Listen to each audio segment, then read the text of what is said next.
This episode discusses themes of death, illness, addiction, child marriage, violence, and disturbing imagery. Listener discretion is advised. Welcome back to the ABJ podcast. We're back here at the table. Fun fact, this is take 2. Lily's makeup and hair was looking crazy the other day. Magnificent. Yeah, unfortunately, your boy deleted all the footage and fucked up. We're going to fix that and try again on this second take. Today we're talking about Edgar Allan Poe, poet, writer, horror enthusiast, probably the godfather of horror writing, and maybe even a little bit of detective writing as well. We're going to go through all of these things and more in this episode, but we are doing this episode for pretty much one reason and one reason only. Not just because we're giant Edgar Allan Poe fans. I'm more of a fan of the history of Poe himself and not so much of his literature. I'm more of his literature than his legacy. I've only read a handful of his books, but I'm not like a big poetry guy, so like some of the stuff kind of just goes over my head. That's because I'm probably stupid. But why are we doing Poe, and what's coming up if you're an Edgar Allan Poe fan and you're living in the area?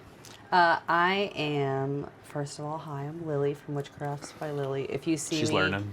Crocheting here, it's because that's what I do. But I'm also going to be the host of Pilgaru's Books and Brews Club this month. And What day? It's on, you're right. Sorry, I always forget that. It's October 22nd. It's a Wednesday night. It is at 7 p.m. I might bump that up to 6:30 just so we do have enough time for what I have planned. And what I have planned is we are going to be discussing reading as well as discussing 4 of Poe's most famous literary works. All ages are welcome. There's going to be food specials from A-Team's. A-Team's Wings and Things is going to be outside with the food truck, but they're going to have a food special which will be announced that week. And Pilgaru's also working with me to have some drink specials, a cocktail special and a coffee special. Nice. It's going to be super exciting. You're going to be entered in for raffles and giveaways that day? Yeah. So I'm planning on doing a giveaway. There's going to be a handmade crocheted item. Spoiler alert, This isn't it. That was the cat rubbing against me. Go ahead, sorry. She's playing footsie under the table. I am planning on crocheting something handmade, as well as there will be a copy of all of Edgar Allan Poe's tales and poems will be given away, and it's basically going to be a participation prize raffle. So I'm trying to get people more involved in it and more people in the area to want to come to it. Mm-hmm. So what we're doing is you're getting raffle tickets for every reason. I will give you every reason to be entered into this raffle. No purchase necessary, honestly, but it does help. If you do make a purchase, it helps. So if you walk in the door that night, you get a ticket just for walking in the door. Literally, whether you're there for book club or not, that's the one thing I will give to everybody who's there. Everyone will get a ticket for that. And then, like I said, there's going to be drink specials. So Pilgaru is a brewing company. They do brew all of their beers, craft beers in-house. And all of their drinks are homemade, organically. Alyssa makes all of her cocktails from scratch. And you're going to be on camera if you walk up here. There's a camera right there. Just letting you know. But it's right behind you. Sorry. So because they do have amazing drinks there already. You're going to be on camera. Just every time. You're going to have a ticket for the drinks that are already on tap. And then if you're getting one of the drink specials, you'll get 2 tickets. And then, like I said, for A-Team's food, they will be there that day as well, and you'll get 1 ticket for getting food from them. But if you get their special that day, you'll get 2 tickets as well. And then there's also, like I said, so no purchase necessary. That option would be participate in the group if you want to read one of the poems or bring a poem of yourself, of your own, of Edgar Allan Poe's. That's maybe your favorite. What if someone comes with Edgar Allan Poe clothing? A Ravens jersey. You want to come themed? Let's go. You're gonna get a ticket for that. Participation is the whole point. So when we do get to the discussion points too, you can join our Facebook page. There is a Pilgaru Books and Brews Club Facebook page. And if you go into there, I'm going to be reading these stories, dropping them once a week. And there's going to be questions that are in the Facebook page. And if you join those discussions and comment and you're in those, you're also getting tickets for that. Like if any bit of participation, you're going to get. I'm expecting there to be a lot of tickets, and we'll see who gets the prize at the end of the day. Awesome. I'm super excited for it. I'm pretty proud of you for doing this, and I'm trying to do my part to help promoting by doing this episode. So we're going to get this done, recorded, and go out. All right. Lily, picture this. It's a cold October night in Baltimore. At 1849, a man stumbles through the streets, delirious, mumbling the name Reynolds. His clothes don't fit. He collapses outside a polling station. Days later, he's dead. That man was Edgar Allan Poe, a writer who gave us haunting mansions, beating hearts under floorboards, mass plagues, and a raven that croaked nevermore. But his life was his life was as haunted as his imagination. A childhood loss, a career of brilliance and poverty, a love story cut short, and a death that remains unsolved to this very day. This is the legacy of Edgar Allan Poe, the mystery, the madness, the legacy. He was born on January 19th, 1809. In Boston, Massachusetts. Poe was the second child. He was a second child of traveling actors. His father abandoned the family, and his mother died of tuberculosis when Poe was just 2 years old. Poe was taken in then by John and Francine. It's France. Is it Francois? It's F-A-R. C-O-I-S. Can I finish? I'll tell you what it says if you listen. F-A-R-N-C-E-S. Like Francis. I guess it's just not a common female name. It throws me off. John and Frances Allan of Richmond, Virginia. Though they never formally adopted him, he gained the name Allan for his middle name through them. So he kept his birth parents for last name, but then the Allans through his middle name. Second surname. Yeah. John Allan was a stern Scottish businessman. Francis was nurturing. This divided the household that shaped Poe, torn between affection and cold rejection. From 1815 to 1820, the Allans lived in England and Scotland, and young Edgar studied in Gothic surroundings, old cemeteries, foggy moors, and cathedrals. These images would later steep into his writing.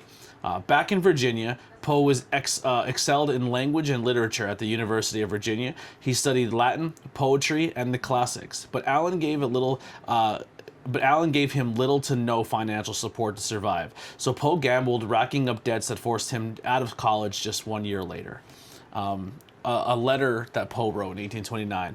I have been made to drink deep of the cup of sorrow. I cannot help think of the world of desert, for I have no friends. So he definitely struggled with fitting in, a struggling addiction, and just trying to be that artist, which is interesting because both of his actual parents, sadly, if they don't die and abandon him, he has a different outcome because I feel like they would have thrived with his creativity. Absolutely. What this doesn't say, but we kind of learned in the first one, is the family that did adopt him was rich. I don't know exactly how they found him or if they just got him in an orphanage. I don't know all the details to that, but they were like a cigarette family or come from tobacco farms and stuff, which.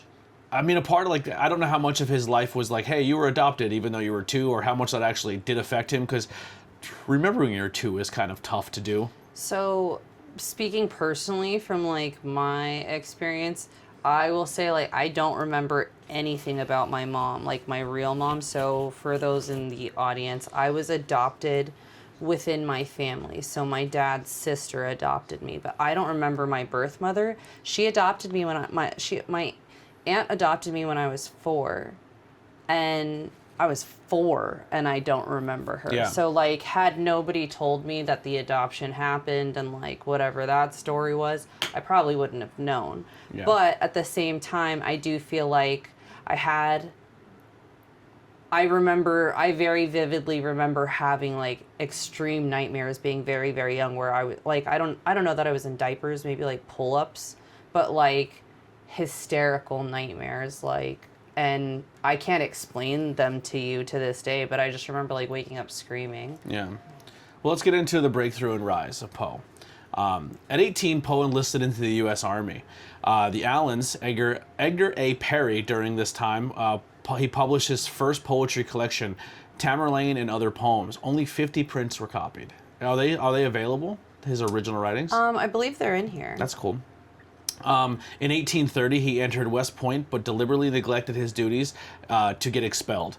He wanted to write. He wanted the freedom to write. So the military was kind of thrusted upon him. He'd do what he can to get out of the system, I guess.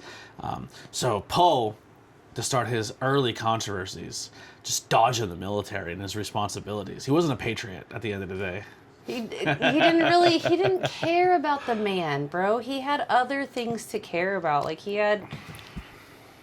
was really the grandfather of like romantic like thought and living and just being in that art all the time. It's always interesting to like you think of artists and like this is why I love studying people who have made it or made it to the top. Like imagine if they were just handed to everything. Would they still have to create the same creative process? Would it still be exactly what we love today? Or do you have to go through the struggle to get there? And that's why, like, even when I'm trying to make content, I feel like I'm trying to, like, lift up someone to get them to my level. And I'm like, you can't always do that. Like, you can help, but, like, they still have to do their journey. You can't fast track someone to success. You can't fast track someone to where they want to be. Absolutely. Like, that's their journey, and you have to struggle and go through shit and cry and hate yourself. And everybody has to figure it out their own way, because, like, it is very much like you can lead a horse to water, but the horse has to want to drink, right? Yeah. Totally. Was that too Texan? Was that too country? Yeah. In 1830, sorry, I read that one. He began publishing tales in Baltimore, where he lived with his aunt Maria Clem and her daughter, his cousin Virginia Clem. So there is some things here in his life that I am kind of skipping around and I don't know the full details to. Like, I don't know what age he was adopted. I don't know where then he goes to England and then comes back, and then he's living with his aunt, who's a different name than the Allans. So I believe, I could be wrong in this. I'm not going to say that I'm a Poe enthusiast. I'm a lover of his work, but I don't know much about his legacy.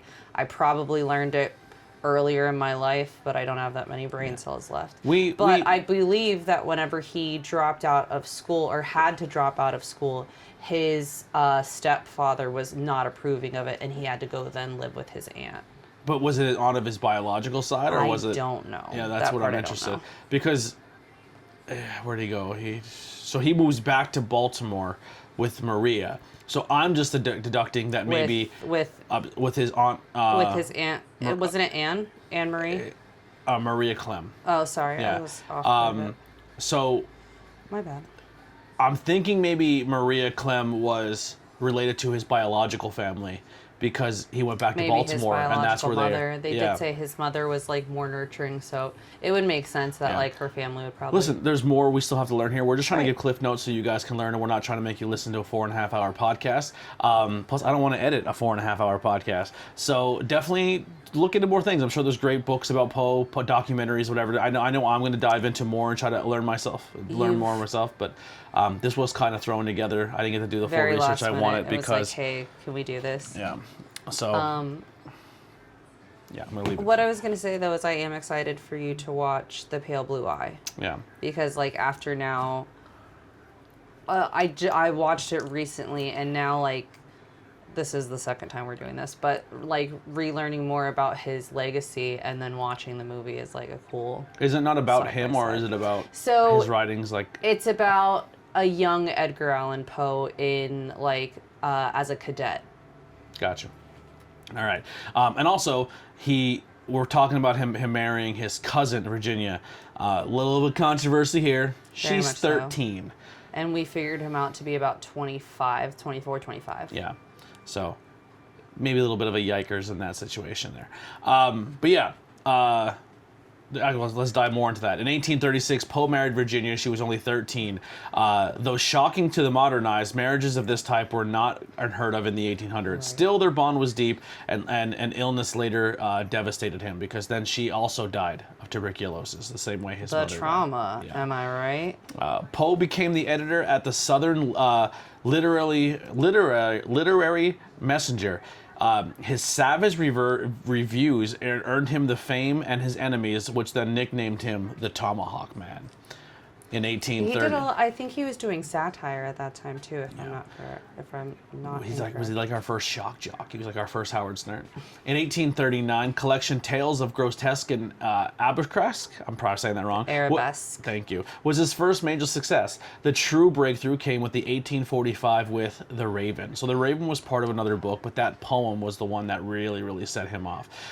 We did learn at this point in time, this is when he received some fame and some fortune. Unfortunately, he only got paid $9 for that book to get put out there. We would say some fortune. We would. Yeah, say he didn't get the payment. fortune, but he got some fame from his writing. From it. Yeah.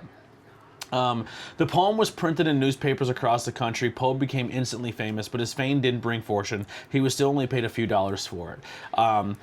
Poe achieved fame, but never financial stability. Do you think that struggle, being recognized as a genius but living in poverty, contributed to his darker outlook on life? It would drive me fucking insane. Absolutely. That's me right now. I'm a fucking genius with a great podcast that no one listens to, but the ones who do get it. And that's why I love I have all of you. I have so many thoughts on this, and I want to not make this political, but absolutely, people who have money have different opportunities that people who don't have money don't get. So, like, if he had more money, maybe he could have kept that fame longer and then, whatever with it. But at the same time, like, I don't think he would have written, not to say he would not have wrote as deeply, but that I don't think it would be the same. Yeah. I think that he is famous for what he wrote about because of what he went through. Well, speaking of that, Poe was more than just a poet of gloom. He revolutionized modern genres. The detective fiction genre. The Murders of Rue Morgue in 1841, Poe introduced C. Augustine Dupin, the first modern detective, which I believe that name was also used in the Fallout video games. Augustine was used in that, definitely, and Dupin was also used in that. So I believe that does make an appearance. I believe it's Fallout 4. I'm not sure about I don't know. I'll have to play it again and show it to you. Fact check me in the comment section, but I believe it was in there. Dupin's logic, observation, and I don't know that word. Rationalization. Rationalization, thank you. Directly influenced Sherlock Holmes and Hercule, and also Poirot. Parrot, or however you say his name. BP's a big fan of detective stuff, and all three of these names I've heard him mention before. Some of the stuff sounds really, really cool. I definitely want to look into it. I know a little bit of Sherlock Holmes, but more modern day versions. I never really listened to the OGG versions. Sherlock Holmes is kind of like Doctor Who. It's like there's different eras of Sherlock Holmes where each person kind of like took the idea of the character and did their own version of it. Like Batman, the same way. Where like the creator of Batman, well, the creators of Batman, that's another topic for another day, wrote it, and then other writers and people took their spin on what they thought Batman was, but keeping him true to the original form.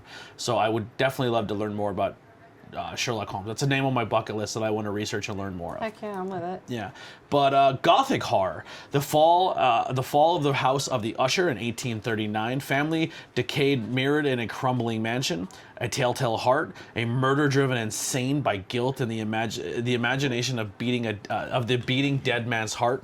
The Black Cat, 1843. Cruelty, alcoholism, and psychological terror. And then poetry. He had The Raven. He had a fake story about a translucent air travel. Annabelle Lee, 1849, written shortly before his death, mourning eternal love, likely inspired by Virginia. He was a proto to science fiction with the balloon hoax, a fake story about another scary air traveler. Eureka, his cosmological essay foreshadowing the Big Bang Theory. He did literacy criticism he had received, advocating for the unity of effect. Every moment of a story should contribute to a single emotional impact. Influenced short fiction structure for centuries. Absolutely. But if you had to choose which of Poe's innovations stands out the most, the father of detective, the pioneer of psychological horror, or the early voice of science fiction, what do you think you have experienced more of Poe's history? For me, I would say it would be more of the psychological horror. Yeah. That like I was never really I'm not well versed in horror movies at all. But spooky season would come around and my mom would let me get whatever books I wanted, and I always like tended to go for the detective ones. Like I wanted the like not.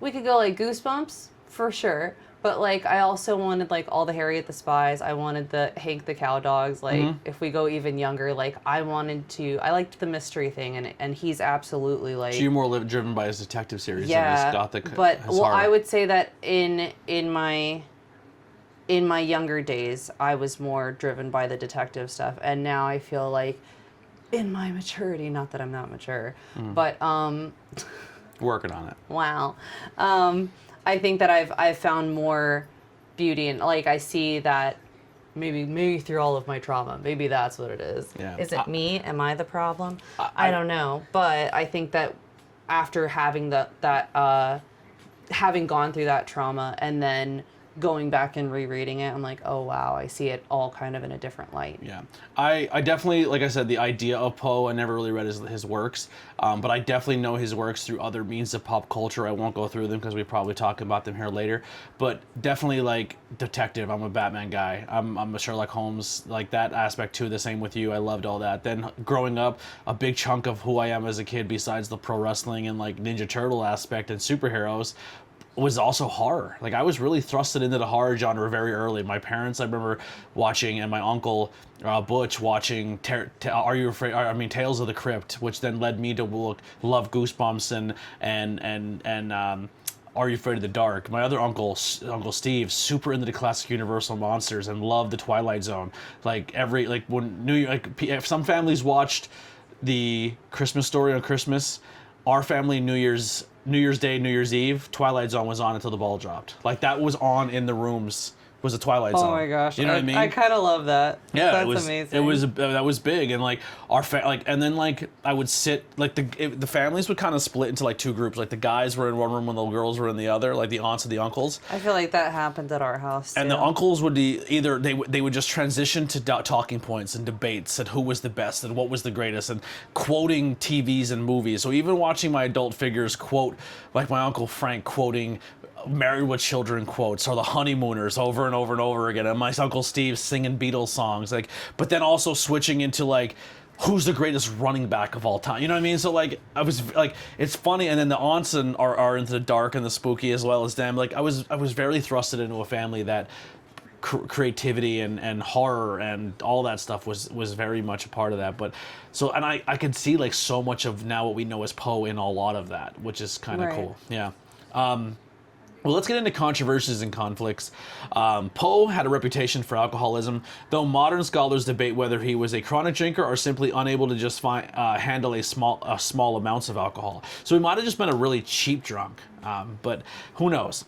He's been so long, people theorize. It's all just rumors of drug use, particularly opium circled through evidence, and his evidence is that he's thin. So people say that's heroin, my guys. Yeah. So that just means that like, okay, maybe he couldn't have a drink because he was already messed up on other stuff. Very true. But also, that stuff makes you hallucinate. He accused Henry Watson stories. Longfellow of plagiarism, sparking a very public known feud between them as the Longfellow War. Mm-hmm. His marriage to Virginia was controversial due to her age, though their relationship was affectionate. So even in that time, it does say, I was looking into it, that even though it was not uncommon for that. No, even though it wasn't unheard of. Yeah, it wasn't. It was very still common. very. Even that time looked at it like too much. Yeah, what you doing? That's your cousin. Like, you know what I mean? There was a lot of different elements. Not just, right. It was a multitude of things on top of each other. Yeah. Poe's long illnesses, Virginia's long illness, of tuberculosis devastated Poe and likely inspired stories like The Dying Woman, such as Ligeia and Annabelle Lee. I probably said that wrong. I apologize. One of his critics says he was brilliant, but quick to anger, quick to despair, and merciless with his pen. Relatable. The sword. Relatable. Wow. I'm brilliant, but I am very quick to anger, and when I do get pushed to that anger, I get a little crazy. I go for the neck, and I need to calm down with that. You need to calm down. Yeah, I'm like, all right, you made me feel a certain type of way. Thank you, camera, for completely untracking me. That camera shot's gone for a while, for as long as I was talking. Stick with me. Thank you. Welcome back. Anyway, do you think Poe's controversies, alcoholism, feuds and his unrivaling marriage fairly overshadow his genius, or are they just part of what made him as an artist we know today? I think that's what makes you who you are, right? Yeah. Are your lived experiences. Like, we just talked about Howard people Stern. Imagine if we change all took all the time. controversy and all the rivalries with the FCC and other radio DJs away from Howard Stern. His legacy is way different, and I don't Right. know if it shows much about him and then his growth later on. So I think that, like I was saying, like I think people change all the time, and experiences shape you to who you are, and like who you are like right now is not who you're going to be in 10 years or who you're going to be 10 years after that, because those experiences are still shaping you. You're constantly changing. Yeah. All right, well, let's get into key works and cultural footprints. Poe's works influenced French symbolists who translated his poems into French and made him such an icon in Europe. So the French are huge of making him more popular overseas. H.P. Lovecraft cited Poe as one of his greatest influences. Love that too. Stephen King calls Poe the godfather of American horror. Roger Corman's 1960 films adapted Poe's Gothic tales, and Vincent Price is becoming the face of Poe in cinema. So Vincent Price is almost synonymous for the imagery of a lot of his imagery was Poe. Okay. Yeah. Musical tributes. The Alan Parsons Project, Tales of a Mystery and Imagination in 1976. Lou Reed's The Raven in 2003, and Iron Maiden's Murders in a Rue Morgue. Comic books, Batman. Nevermore DC imagines Batman solving Poe-inspired mysteries, but this is the entire framework of Batman is very Poe. Right. The city, like Very dark, very like everything is gloom. Are these villains actually? I'm sorry, go ahead. Are these villains actually? Is it a man that looks like a crocodile? Is it a guy who resembles a penguin, or is it just the hallucinations of a madman trying to make his villains worse than they are? So, first of all, love that. But secondly, thinking about it, a lot of Poe's themes in his writings are what's the difference between like revenge and justice. Mm-hmm. So like you can literally just tie all of that up into Batman right there. Like, is it revenge or is it justice? Yeah, and Batman also is looked at as like kind of an asshole. Like he was a billionaire that could have used his money to help, but he went out there and beat up homeless people. So there's the flip side of what he did too. Sports, the Baltimore Ravens NFL team with the mascot Poe, and the stadium is very enriched in Poe themes. They have Poe stuff all over the place.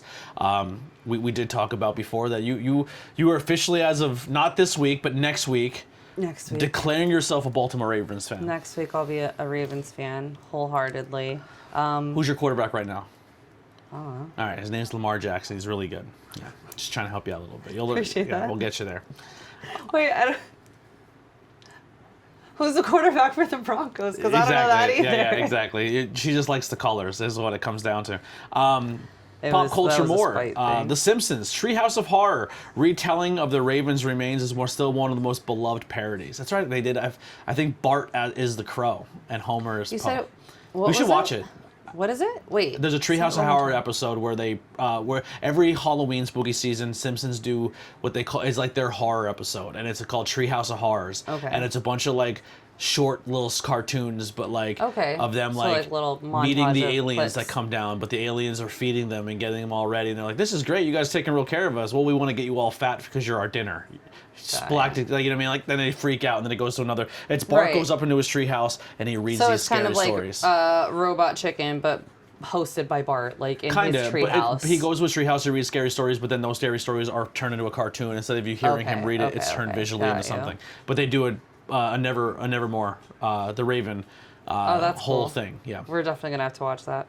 I clearly haven't watched much. yeah, and it also led people of like I remember being young and being like, oh, this is really cool, what is this about, and then learning about Poe later on in school and like, oh shit, the Simpsons did that. Oh, okay. And that always became the joke later Well on. done for you. Simpsons did it, you know what I mean? Like any pop culture reference, like South Park always makes a joke that like you're not original because the Simpsons did it before you, and that's why South Park's always like, we have to do stuff the Simpsons never did, which is that like their respect to the Simpsons. Fun fact: the people who do South Park and the Simpsons and a few other shows don't like Family Guy. they don't like the way their art is done and they're the way they tell jokes and everything. Yeah, there's a little bit of a beef there, but that's another topic for another day. Do you think Poe's stories, imaginary, keep coming across so many different forms, from Batman comics to NFL team? Or why do you think Poe's stories and imaginary imagery keep showing up across different forms of art, from Batman comics to NFL teams to The Simpsons? Because it's all relatable shit. But at that point in time, I feel like it was so taboo to talk about those things. And it was literally like, oh, you're insane, put him in the ward. You know what I mean?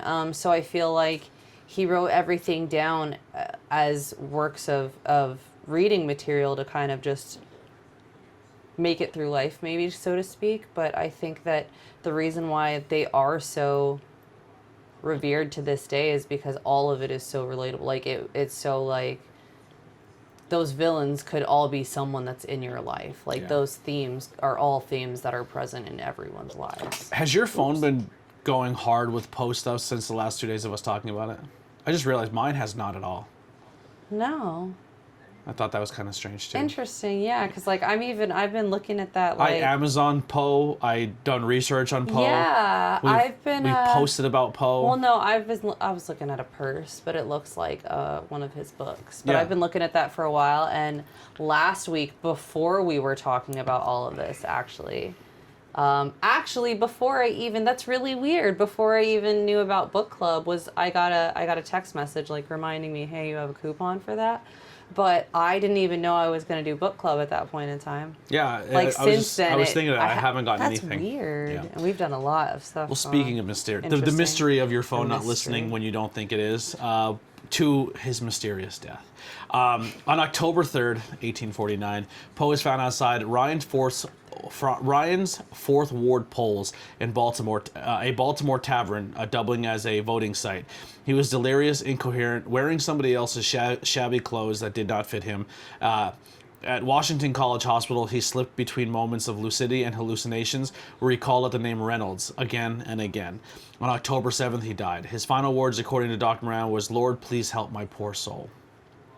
He killed someone. You think he had to have, right? Because, like, look at all the times he wrote about it. And then, like, the last thing he's saying is Reynolds. Like, that's a name. Yeah. So he's drunk or delirious or whatever, or is about to die in whatever manner. And I feel like this ghost is coming for him, right? He feels like, oh my God, this ghost is going to get me. You know what I mean? Like, he's coming back for me. It's a great theory. Here's some other ones. Alcoholism, a final drinking binge. Coping, kidnapped, forced to vote repeatedly in disguises. So that was a cooping, which is a thing. Gangs would take people, huh? A coup. Cooping, yeah. COOPING. Yeah. People would kidnap people or take homeless people or vagrants and put them in disguises and have them vote to rig elections to help get their person in power so they can then take over the city and more crime would be great. Some Batman shit right there. And Poe was rumored to possibly be in that because I believe he had another element that I think I heard before, but it's not talked about in here, that he had someone else's wallet in his pocket too. Or someone else's ID, or something along those lines. Like something was in his pocket that was like, he's not even wearing his clothes. It wasn't even his ID. Right. Yeah. Right. And that makes sense. That tracks. Yeah.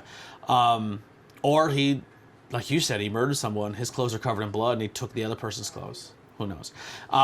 Rabies. Modern doctors note the hydrophobia and agitation to be possibly being from rabies. A brain tumor. Calcified masses were found in his skull upon exhumation. A brain tumor.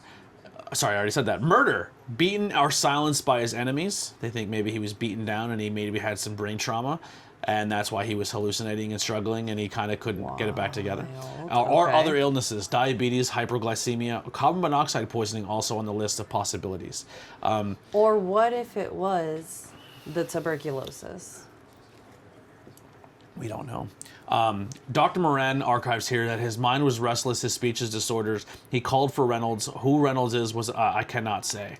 So the question for you is, which theory do you think best explains Poe's death? Do you believe it's fitting in his final days to remain also one last mystery for us to solve? I'm with mine. Yeah, the murder. Yeah. All right. It's a mystery. It's The a later mystery. legacy of Poe. Poe was buried in a modernist grave in 1875. He was re-entered under a large monument in Baltimore, so they picked him up and put him somewhere else. Poe's toaster tradition lasted for decades. The Poe toaster, a tradition that lasted for decades. A mysterious visitor leaving 3 roses and a bottle of cognac on his grave every January 19th. Today his home in Richmond, Philadelphia, and Baltimore are museums. So I didn't even know he lived in Philly. That's kind of cool. No, wait, in Philly? Yeah, Richmond. He had a house in Richmond, Virginia, and Baltimore, and they're all museums. Yeah, none of those are Philly. Richmond, Philadelphia, Oh, sorry. and Baltimore.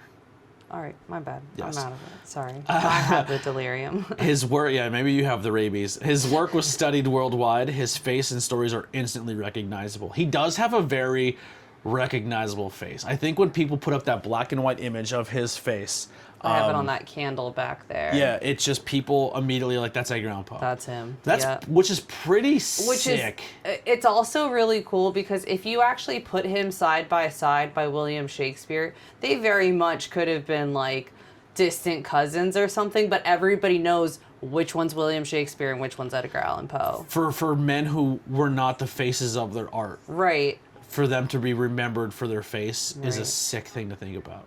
That's very true. Yeah. His remains a symbol of Gothic genius and a tortured artist archetype. Do you think Poe's legend survives more because of his writings or because the mystery residing around his life or death? Both. Agreed. But look Both. at this podcast table is an example of that. Right. I buy a lot of things that are Edgar Allan Poe related because of how much I like his literary works, but I don't know much about him though. But like, I think that all of that keeps it alive. Do you know what I mean? Because I'm still buying the merchandise. People are going to keep making it, whatever. But also people are like, maybe are just looking at it like, yo, I have this, I'm wearing my Raven sweatpants. I have a matching t-shirt, but what is flitting? What is flitting? Well, it's from a Edgar Allan Poe, like the way that it's written on here, it's from an Edgar Allan Poe poem. And then you could like introduce them to that and it just keeps going from there. And like that legacy is going to live on forever. Let's get into some recommendations. For those who want to take a deeper dive. Books, The Complete Tales of Poe and Poems of Edgar Allan Poe. It's super affordable. You can get a really nice hardcover copy and the book and the artwork on it is beautiful for like $40 on Amazon. You can get them even cheaper if you go to Barnes & Noble. I don't know I don't know who are not supporting and who we are supporting. I know that I'm going to get my books wherever I get my books, wherever I can find them. Yeah. But I got my copy, which did come with a beautiful cover, but because I know that I'm a mess all the time, I have it upstairs in a tote that's like safely packed away. One day I'll take it out. But I got it at Barnes & Noble for $10. Yeah. For the entire set. I know Barnes & Noble does those get. series where you put them on the shelf and they all visually look like And that's what these were. I have like Dracula, Edgar Allan Poe. I had the H.P. Lovecraft one, Edgar Allan Poe. I believe I'm missing a few. I had the Grimm Tales. Grimm Fairy Tales. Yeah. Yeah. There's a comic book based off the Grimm Fairy Tales that's really good, and it's pretty much done now, but it's a big series and it costs a lot. But I always wanted to get it. I always under the Grimm Fairy Tales. We're gonna have to look into that. Yeah. Because like the fairy tales that we grew up with, like Little Red Riding Hood, but like Yeah, oh no, but she if was you murdered and killed. Yeah. I love that series because like I've read all of them a lot of times, but exactly what you just said, like. And here we go with my little dark sense of self, but I feel like I always like it was like, oh, we're supposed to believe that, not necessarily that the prince came to save the day, but like, oh, there's a fairy godmother is going to help you get your problems. Oh, well, she did help you, and actually it hurt you in the end, and if you would have just done it your dang self, like, they were dark, but still in a way that was like, oh wow, like. Mm-hmm. Well, let's get back to Poe. Some recommendations also besides the book are some films. Robert Coleman's Poe's cycle Extraordinary Tales. We are also going to watch The Pale Blue Eyes. It wasn't another movie that Bri recommended that's Poe inspired. I'm not sorry. I'm sorry. We'll talk about it. So we're going to be recording again this week on Sunday, which will air for you guys. Where we're doing a Blazing Buds episode, and we're going to review the Pale Blue Eyes, and talk about some other Poe related stuff as well. So we have a few Poe related episodes for you guys to check out across the channel. Music, the Alan Parsons Project, Lou Reed and Iron Maiden, which was already talked about. I feel like a lot of Black Sabbath and Ozzy is very Poe inspired too, even though maybe they never said anything about Poe. But that theme and all that kind of lends. I think that goth culture in general lends to it. Yeah. Comic books, the Batman the Nevermore, A Haunt of Horror, which was a Poe Marvel book that was done.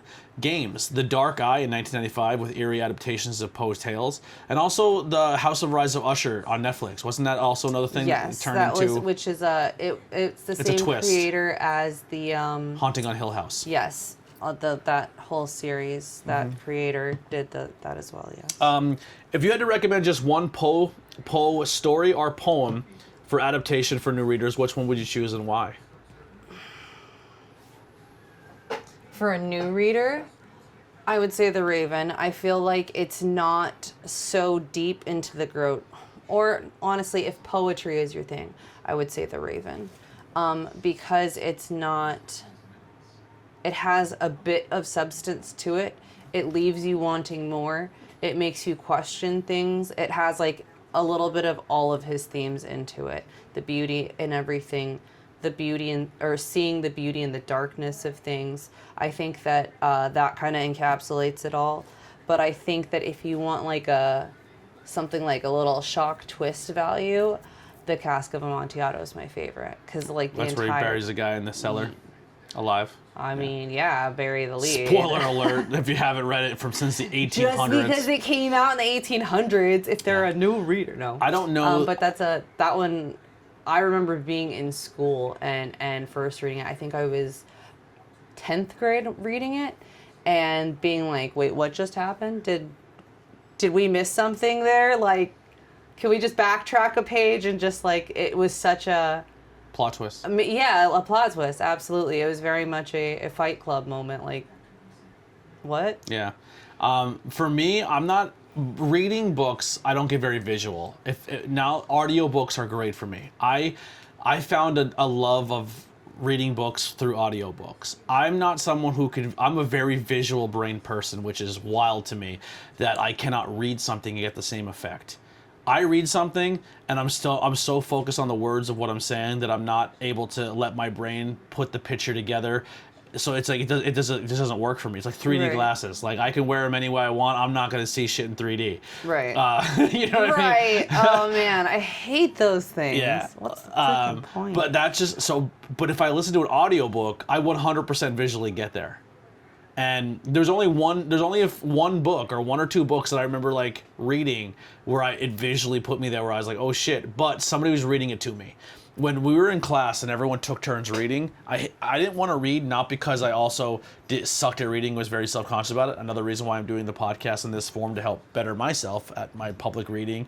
And if I ever get to a job where I have to do cue cards or anything, I want to get better. But, and also learn better words. I just want to get smarter. One SAT word a day. Yeah, but I don't know the name of the book. I always say the wrong thing, but the Cast of the Red...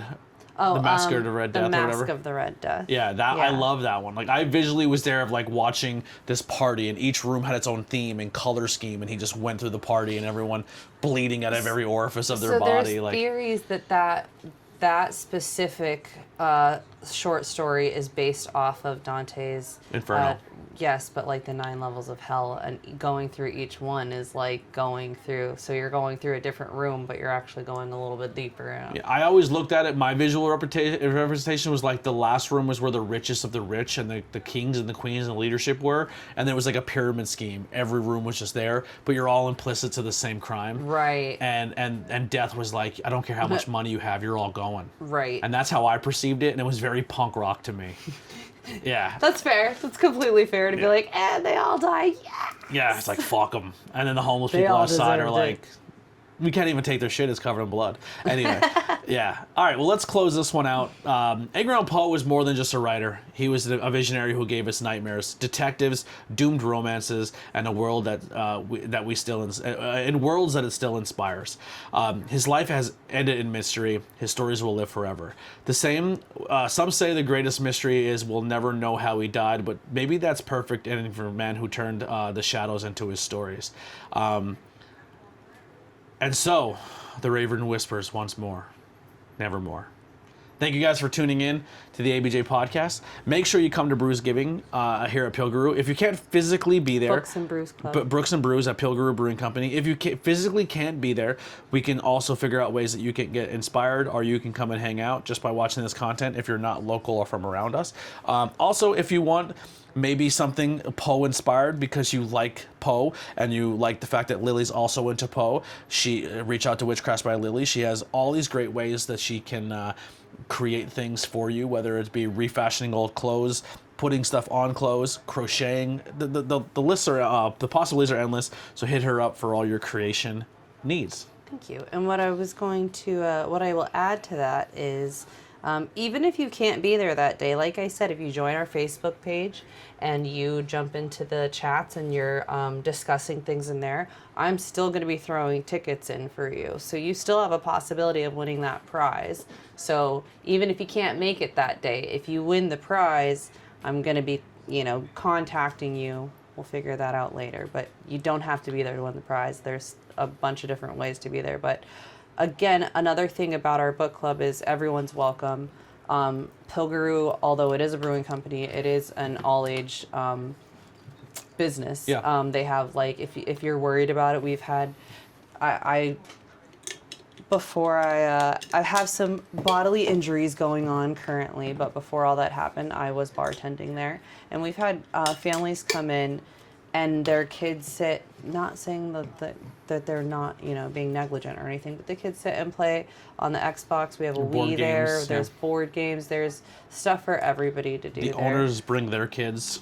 Yeah, guests absolutely. bring they're all kid and pet friendly. Yes, which are pretty much one and the same. I think until they hit a certain age, they're like puppies. They're just a nightmare. They're cute, but they're a nightmare. But yeah, we have brought in the girls there before, so they're like my kids have actually helped me run a marketplace there before. The brewery's going on 4 years in its existence, and knock on wood, no fights, no arguments, nothing serious. No one's ever been injured because of drunkenness. Everyone who goes there, even though the beers could be strong, everyone drinks very responsibly, and it's a great place. And that's another reason why I like going there. Who would have thought a punk rock, pro wrestling, goth hippie emo bar would be the chillest place in the world, and no one ever gets hurt or nothing terrible ever happens? Come at us, bro. What? Our fucking generation's killing it. In this day and age? Yeah. Make sure you guys check out if you made it this far, please hit like, share, subscribe wherever you're watching this, whether it be Facebook, YouTube, Twitch. Also, if you're on any of those platforms, go over to the other ones on my link tree below and follow and check out those other ones. If you're listening to this on the ABJ podcast platform, you can also go and check out the Not Cool in High School's own YouTube page and hit that one to subscribe.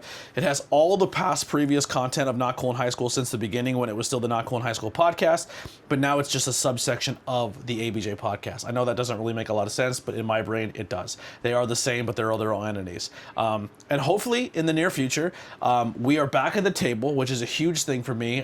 This table has given me energy that I cannot describe, and I love being here again. We have new camera setups. Visually, I'm still working on if I like it or not, but I do enjoy this. But another thing that has me really excited, and I don't want to get too excited in case it doesn't happen, because at one point in time I did take this probably too serious, and I pushed too hard of the people that were on my teams, because I wanted this to be something. I wanted this to be a way for all of us to get out of our 9-to-5s and do great things, and I worked really hard at it, and I dedicated a lot of time away from this. It's cost me friendships, especially with people within the podcast. It's cost me a marriage. I'm not getting all Poe on you guys and getting all sad and depressed, but I have rekindled some of those friendships that used to be on here, and I have made amends for my craziness of what I put into this podcast, and I have rewired my brain into just being like more like let it come to me instead of just kind of pushing as hard as I do. I still work very hard, don't get it wrong, but I'm not as insane about it. If I'm like, you know what, today I'm taking the day off, I do it, and I don't get insane about it or get really depressed or sad. And for that reason, you might see some familiar faces coming back to the table, whether it be on Not Cool in High School, Not Cool in High School Horror, Tornado Tag, or even Truth Behind Illusion, which gets me very excited because I really, really love those people, and I loved making art and content with them, and it does mean a lot to me if we can rekindle that and do it again. I don't know why that went back to its regular screen. It freaked me out like something happened. I think we're good. But yeah, so hopefully in the future you'll get to see some of those classic people come back and make some art and talk about things we're into. Not Cool in High School will go back to like show and tell and all that kind of stuff and talking about it. I'm thinking, can we do that? So here's what I'm thinking, and I want to try it here with this one. I think what I'm going to do is when we set up the cameras, I put the cameras here and I let it record, right?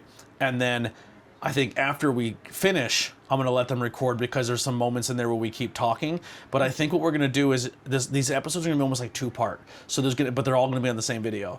So after we finish the topic, you clicked on the thumbnail, you're here for the topic, we got the topic done.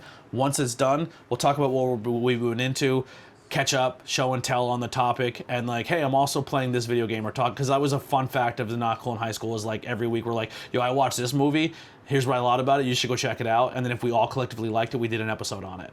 So I want to bring that back too, but that'll all be post-credit, so you hear the Converse Kid, and then come back and hang out with us and hear that second part of the episode. So that'll do it for the Edgar Allan Poe side. Here's some music by the Converse Kid. Make sure you check the links below. Follow myself on all social media. Follow Lily, and maybe we'll come and hang out with you guys a little bit after the credit and talk some more stuff. Lily has some stuff she wants to show off, and we'll go from there. See you guys. We're out of here. Bye. Okay. All right. We wrapped. Fuck those viewers, right? Am I right? Oh, you're still here? Sorry. All right, well, let's get into what we've been up to, what we've been doing. You can crack it, I don't care. What we've been up to, what we've been doing, what we've been watching, talking about, pop culture-wise, music, movies, whatever it may be. Have some fun and go from there. So, let's do your show and tell first. Okay. Forget the hoodie I'm wearing currently. Not sorry for who it offends. So we're probably going to lose her on camera. Try not to lose the camera bit too much here. I'm going to have to extend my legs a bit. But this is what she wore yesterday, and I deleted the footage. Yeah.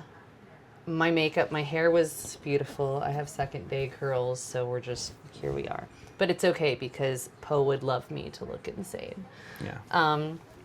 But yeah, so here's my favoriteest shirt. It's from Black Craft Cult. It says, "And the Raven never flitting, still is sitting, still is sitting." And I really hope you don't lose me. Are you gonna like try to like, okay. I have the matching cool pants. He's like, the pants are gonna have to work on that camera. He's a raven sitting on all of Edgar Allan Poe's books. What we'll do also is we will say, take photos of all this and post it on your Instagram, and if people want to go check it out, they can go and check that out. So that was like a whole set, right? Shirt and matching sweats. As far as like his legacy living on, we did talk a little bit about this in the deleted photos, but like the Raven and Nevermore have both become like synonymous with Poe. So here I'm gonna show you my literally Bic lighter. You know Edgar Allan Poe ain't getting paid for this, but it's literally a raven that says Nevermore on it. And so this is my second one of these. Actually, every time I see one, I buy one. Yeah. And lastly, in more recent pop culture, I have to pull out my Crocs because I'm a Croc girl. Wednesday Addams. If you watch the new Wednesday series, I have all my little Croc gibbets, but I have the Nevermore Academy. Nevermore little seal there too. And their secret society is the Ravens. Yeah. So like it's all. So You finished the new season? Was it without spoilers or anything? Recommend it? Good.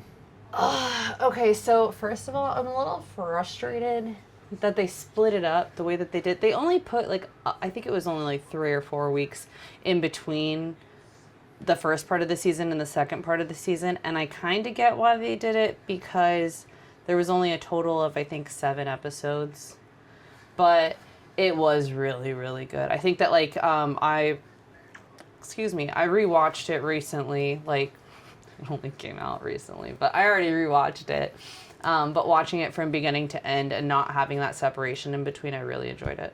Yeah, I feel like Wednesday is Jenna like, Ortega. with just the character of Wednesday is almost outgrowing the Addams family. Absolutely. So before the Netflix adaptation, I already had a Wednesday Addams tattoo. Yeah. Like, she's kind of like, she's just that little ball of pitch black. That's kind of how Harley Quinn is now too. Harley Quinn has kind of outgrown the Batman universe, and she's outgrown the sidekick role of the Joker. Like, she's just like become a cultural phenom, which is kind of cool. Like, they're part of a universe, but has become even bigger. Like, almost kind of like another example. I'll give the love to the dudes, so we don't get those sunglass dudes in the front seat of their car upset. But like Hank Hill, like almost people forget that's a Beavis and Butthead spinoff. Oh, I didn't know that. Yeah, King of the Hill. I've watched a lot of King of the Hill. Had no idea that was from Beavis and Butthead. He was their neighbor. But they don't really talk about it. Beavis has never shown up in King of the Hill, but he was a spin-off of that. Daria was a spin-off of Beavis and Butthead. I feel like that tracks. Daria was like that goth Wednesday Addams cartoon girl. She was that like, she was grunge, but yeah that's still very like dry, even like monotone, just everything. Yeah, but also when it comes to stuff I've been watching, we did watch the movie Dangerous Animals and Weapons, which we're going to be doing full podcasts on. 2 horror movies in 1 month for you. That's impressive. Congratulations. 3 if you count. Well, it absolutely should be counted. The Pale Blue Eye. Okay. Well, we didn't watch that yet. So. Well, you're gonna. Yeah. Then music-wise, a little bit news for me that I'm excited about. If you're not, sorry. But Ghost, we just found out they have, not only are they coming back to the U.S. for another tour, which awesome, but also they announced that while they were in Mexico, they did 3 shows, one of them being in Mexico City, and all of those shows were filmed on 16mm thing, and they are doing another Ghost movie. Which is exciting. We have a date night. Speaking of movies and music, was it confirmed or did I just see it that like there was while he was there he did like the Sugar Skull, like a Sugar Skull version? I think photos kind of leaked of a different mask or I think it was like a T-shirt or something that's available on their site now or something like that.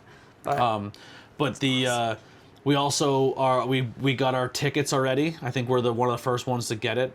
How insane would it be if we're the only ones in the theater?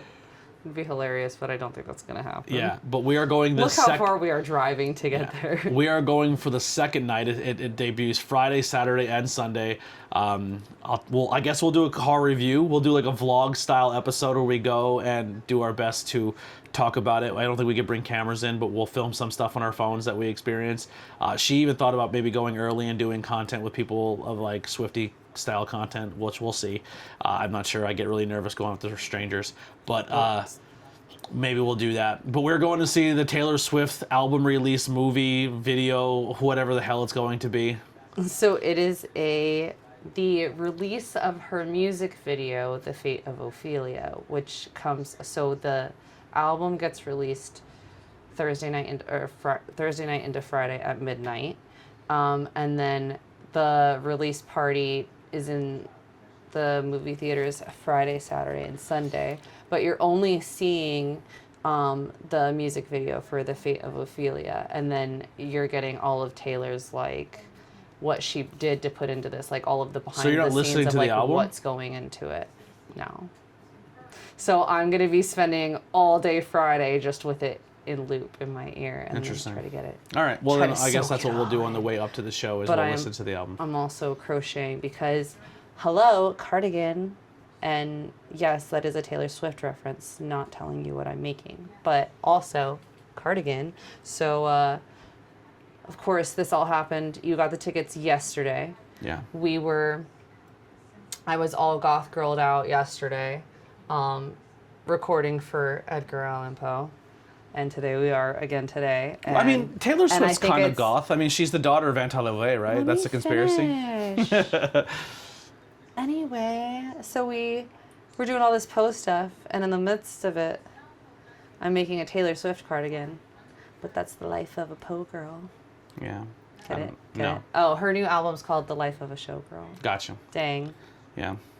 I'm sure it landed it with some other Taylor Swiftie. Yeah. But just not me. Yeah. You should make friendship bracelets. I should not. I have no time to do anything. It's this week already. I have to still edit this video and another one. Touche. So, anything else we watched? Actually, I've the music thing. I haven't listened to a lot. I've listened to a little bit here and there. But my brother was home from the military, and he's really passionate and into Sleep Token. So, the other day we were kind of doing things and straightening up this room, and I put on his favorite album, and maybe some Sleep Token reviews will be coming and more album reviews. Myself and Billy are already in talks of doing album reviews. He still hasn't given me what review or what day he wants to record, but that's just the life of this podcast. People are like, I want to do it, and then you just never set a date and tell me. And then there's people who do set dates and then I cancel on you, so I apologize for that too. It goes both ways, I guess. But yeah, anything else? I'm drawing a blank with other things that are going on for me. Things that are going on. Pop culture wise. Oh. Movies or music or anything we've consumed. So I mean, I'm very much looking forward to Life of a Showgirl, and here's the thing, right? Is that you are off Friday night, Yeah. and it's October 3rd, and it's October 3rd, but October 3rd is such an iconic day for a different reason. And that's because it's Mean Girls Day. Taylor Swift is not a mean girl by no means. But maybe I have my own conspiracy theory with that. Should I give the Taylor Swift conspiracy theory? Go ahead. Okay, so Karma was supposed to come out, but Karma never came out. That was an album that got dropped because of everything that was going on with her getting her albums back, but she never actually let it go. So I feel like this is the Karma album. Like, this has already been debunked by all the Swifties. It's just common sense. But Karma is supposed to be like in the Reputation, in It's Me, Hi, I'm the Problem, It's Me, in that the anti-hero. In that music video, the girl who's wearing orange and green throughout the entire music video is the mean girl. She's the show girl. She's the rude girl.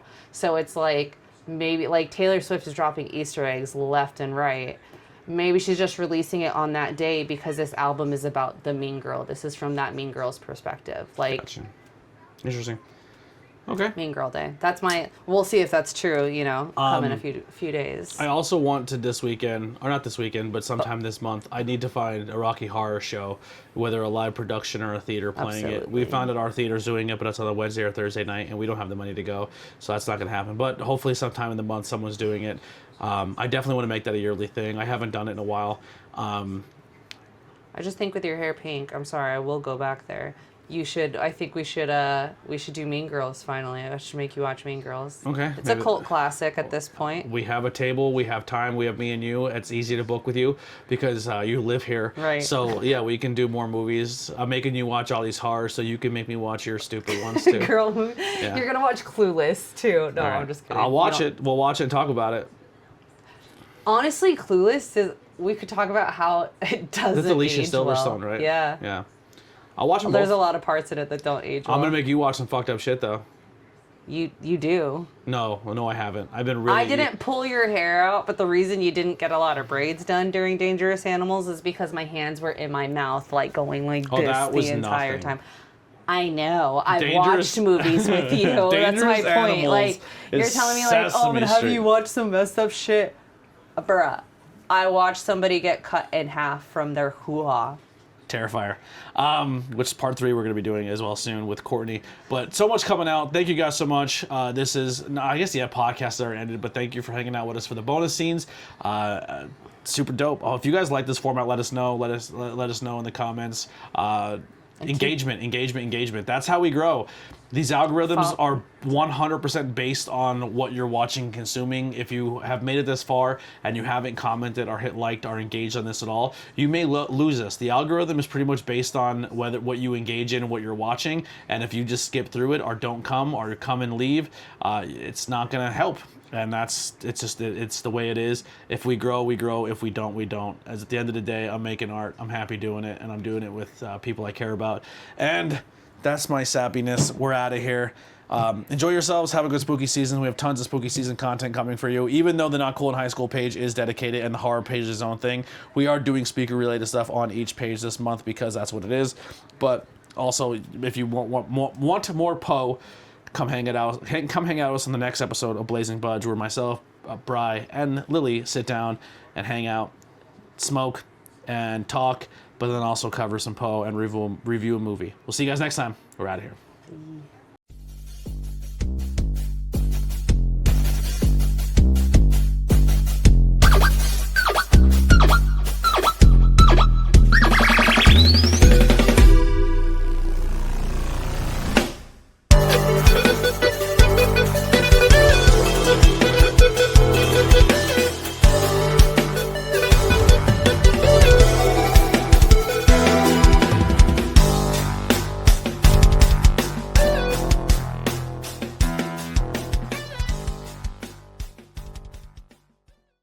Sorry, I'm like, I don't know where.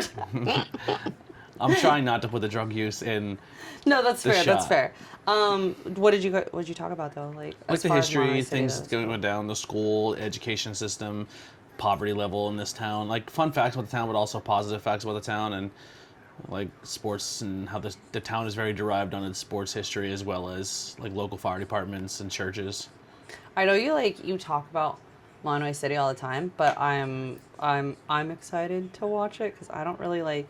You talk. I don't want to say you talk more about, but I feel like you talk frequently about the Molly Maguires. Mm-hmm. So and also I did enough about them, but not a lot, because I want to do a full episode. Well, no, what I was gonna say though, I mean, like in a day-to-day, like just your regular talk, like you've talked about them to me before, because like I brought them up to you, I think, because of my friend's grandfather. She was connected to them, yeah. Right. But like past that, I really don't know jack squat about Monterey City, so. Yeah. I'm passionate about it. It's where I'm from. I think it leaves a legacy for me, but. Yeah. All right. Let's get into this one. We are doing the episode of Edgar Allan Poe. We're going to be starting right now in 5, 4, 3, 2, 1.